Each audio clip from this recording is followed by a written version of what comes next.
अस्सलाम वालेकुम नाज़रीन, आप देख रहे हैं समा की स्पेशल ट्रांसमिशन क्योंकि आज एक बहुत बड़ा दिन है। एक बार फिर एक बड़ा दिन है पंजाब के लिए और यहाँ पर फैसला होने वाला है कि किसके सर पर सजेगा पंजाब का ताज। हमजा शहबाज कामयाब होंगे या परवेज इलाही साहब के ख्वाब टूटेंगे। सबसे बड़े सूबे पर हुक्मरानी का ये फाइनल राउंड है।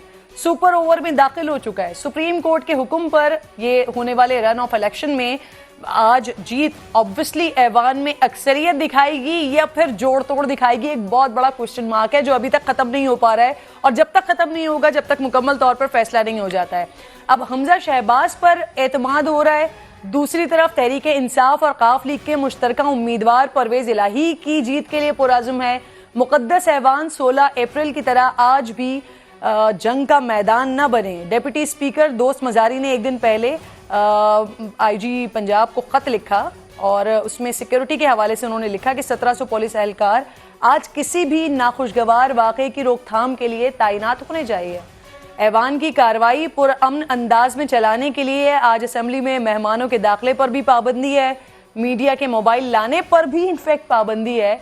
उसके बावजूद भी पीटीआई रहनुमा अली अमीन गंडापुर साहब हैं जो कि गैर मुतल्लिका अफराद के हमरा असेंबली में दाखिल होने में कामयाब हो गए। याद होगा आपको पिछली दफा भी एक वीडियो थी जिसमें परवेज इलाही साहब लोगों को अंदर दाखिल कर रहे थे, ऐवान में आए थे, और आज अली अमीन गंडापुर साहब ये काम कर रहे हैं। दोनों जानिब के अरकान कई दिन से लाहौर के होटल्स में मुकीम थे, आज बसेस के जरिए असेंबली लाए गए।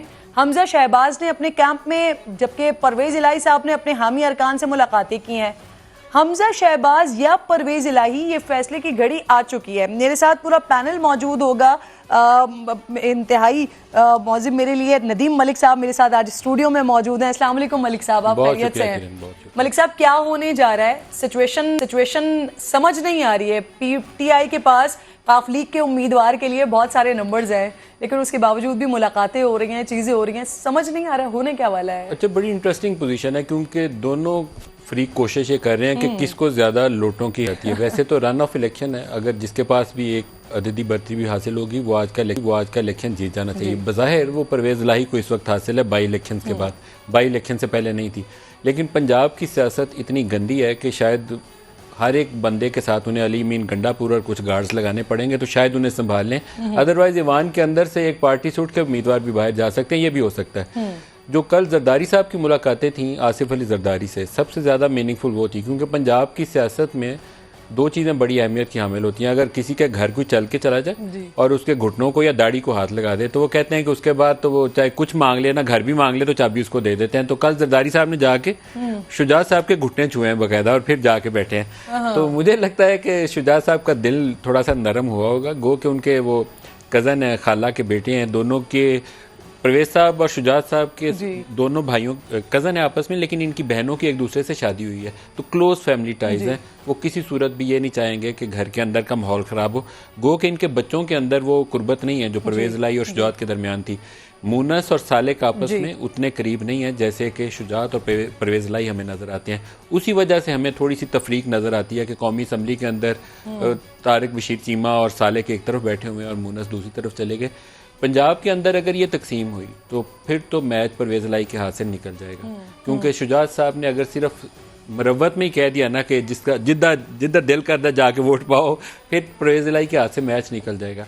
इसी तरीके से जो पिछले चंद रोज़ से कोशिश हो रही थी कि पाकिस्तान तहरीक इंसाफ के अंदर से वो एलिमेंट जो जहांगीर तरीन से हमदर्दी रखता है या अलीम खान से करीब हो सकता है, उसको कोशिश की जाए कि वो ईवान से एब्सेंट हो जाए। अगर वो दो चार बंदे भी एब्सेंट हो गए फिर भी मैच ख़राब हो सकता है। लेकिन ये लोटाक्रेसी की बजाय अगर पंजाब की हुकूमत 2-3 माह से ज़्यादा हुकूमतें नहीं चलनी, जो पाकिस्तान के हालात है ना, इसके बाद किसी केयर टेकर को आना पड़ेगा, तो बेहतर ये होगा कि खुश उसलूबी से चल जाए, बजाय कोई अपने मुंह पे कालक मले आज कि इसने 5 लोटे खरीदे और फिर जीता है। तो उसकी बजाय इलेक्शंस को हो जाने दे, जो जीता है उसे जीत लेने दे।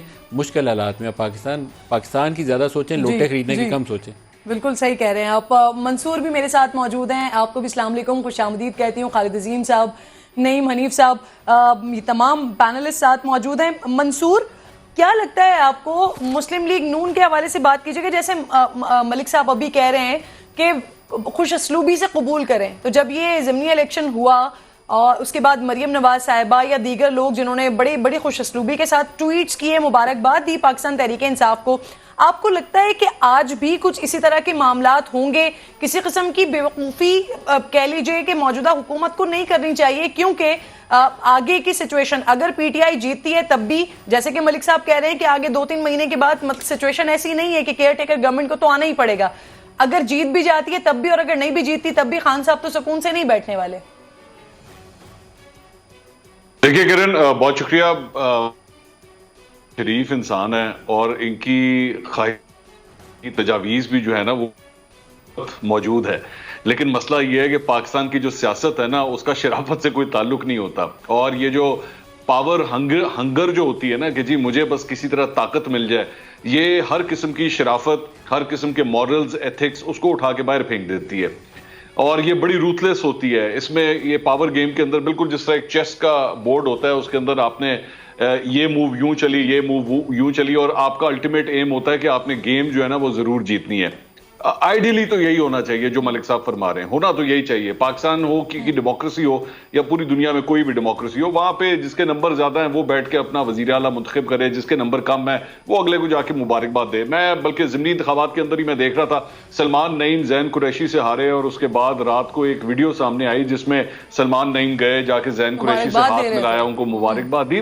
बड़ा अच्छा जेस्चर था, बड़े अच्छे विजुअल्स थे वो।